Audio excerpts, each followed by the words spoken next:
लटक चुका है। उन्हीं के विधायक के बेटे पर छापा पड़ा और छापे में पकड़े गए 6 करोड़ रुपए कैश, और इससे पहले उनके ऑफिस से ही उनको रंगे हाथों 40 लाख रुपए की रिश्वत लेते पकड़ लिया गया था। क्या हुई है पूरी कहानी, क्या है इस व्यक्ति का इतिहास और कैसे जुड़ा हुआ है यह पूरा मामला, पूरी की पूरी कर्नाटक सरकार के साथ एक एक करके आपको बताऊंगा।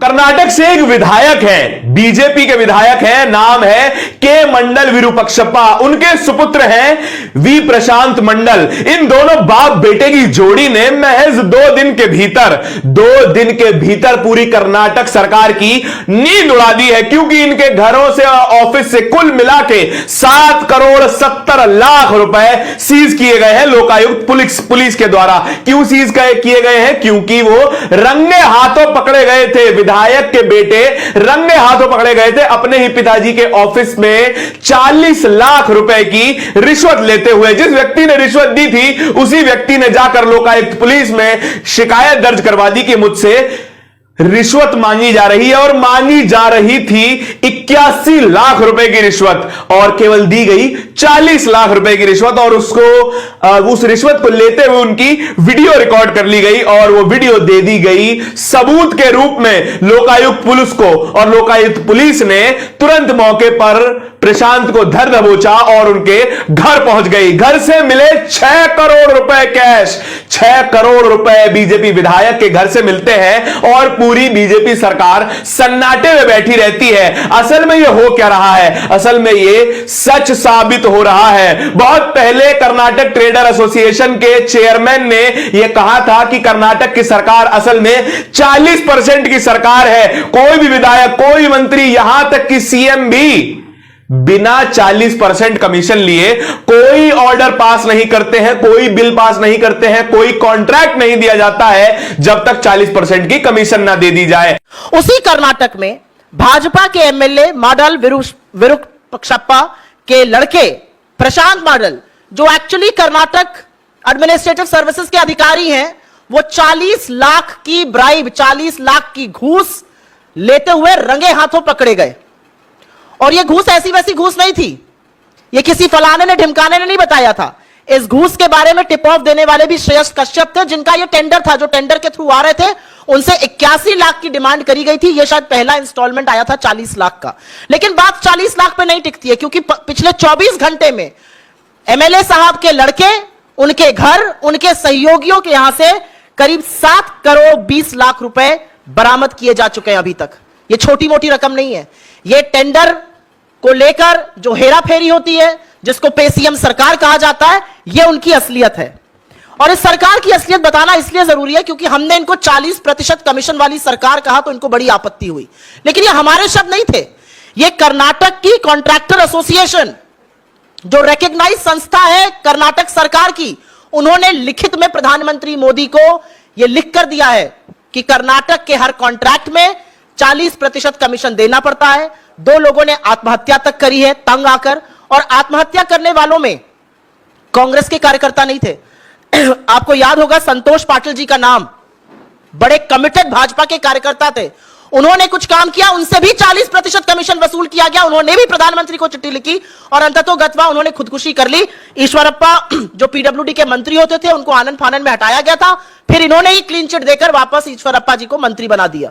यह असलियत है सरकार की 40%। और कमीशनों को गिनाने पर आ जाऊं और स्कैमों को गिनाने पर, तो पीएसआई का स्कैम हुआ है, मोलासिस का स्कैम हुआ है, लेबर डिपार्टमेंट का स्कैम हुआ है, तमामों ऐसे स्कैम हुए हैं जिससे कर्नाटक सरकार घिरी हुई है। यह कर्नाटक ही है जहां पर सड़कों पे गड्ढे नहीं है, गड्ढों में सड़क ढूंढनी पड़ रही है इन सारे स्कैमों के चलते। लेकिन वापस अगर इनकी बात करी जाए, जो प्रशांत माडल जी पकड़े गए हैं, उनके पिता अभी भी फरार हैं, विधायक हैं, और विधायक ही नहीं है, वो चेयरपर्सन है Karnataka soap and detergent limited के। और उसी ऑर्गेनाइजेशन ने, उसी संस्था ने टेंडर इनवाइट किए थे और उन्हीं टेंडरों के लिए 81 लाख की घूस मांगी गई थी, 40 लाख आ गई थी, बाकी दाम और आना था। लेकिन 7 करोड़ 20 लाख रुपए कैश में पकड़ा गया। यह कर्नाटक के लोकायुक्त ने पकड़ा है। इसके बारे में भारतीय जनता पार्टी के सामने सुई टपक सन्नाटा, एक शब्द नहीं बोला जाएगा।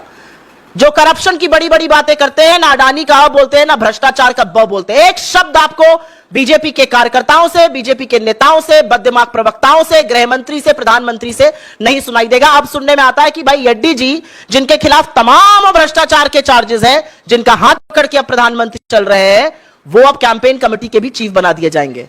तो जब चुनाव आता है तो भ्रष्टाचार एक तरफ, लेकिन असलियत जो है वो ये बयां कर रही है कि लोगों ने खुदकुशी करी है, लोगों की जान चली गई है, लेकिन कमीशन पे कमीशन खाया जा रहा है। और जो खबर अब वायरल होनी शुरू हुई है कि सुबह सुबह, बृहस्पतिवार की सुबह सुबह एक एफआईआर दर्ज हो गई और एफआईआर में लिखा गया है कि 6 करोड़ रुपया कैश प्रशांत के घर से मिला है। एक बीजेपी एमएलए के घर से 6 करोड़ रुपया कैश मिलता है और सरकार में कोई सुगबुगाहट नहीं होती, लेकिन नींदें उड़ जाती हैं क्योंकि चुनाव आने वाले हैं। चुनाव में इस पूरी खबर का क्या असर पड़ेगा, यह मैं आपसे कमेंट सेक्शन में जानना चाहता हूं। लेकिन एक बात है जो पूरी तरीके से सच साबित हो गई है, मैं फिर आपको बता रहा हूं कि कर्नाटक की सरकार 40% की सरकार है। कांग्रेस के, युवा कांग्रेस के राष्ट्रीय अध्यक्ष बीवी श्रीनिवास भी कर्नाटक से आते हैं। उनसे हमने एक बार बात की थी, वो कह रहे थे कि कर्नाटक जो है वहां पर चुनाव तो होने वाले हैं, लेकिन इस वक्त जो सरकार चल रही है वो 40% की सरकार है। बीजेपी के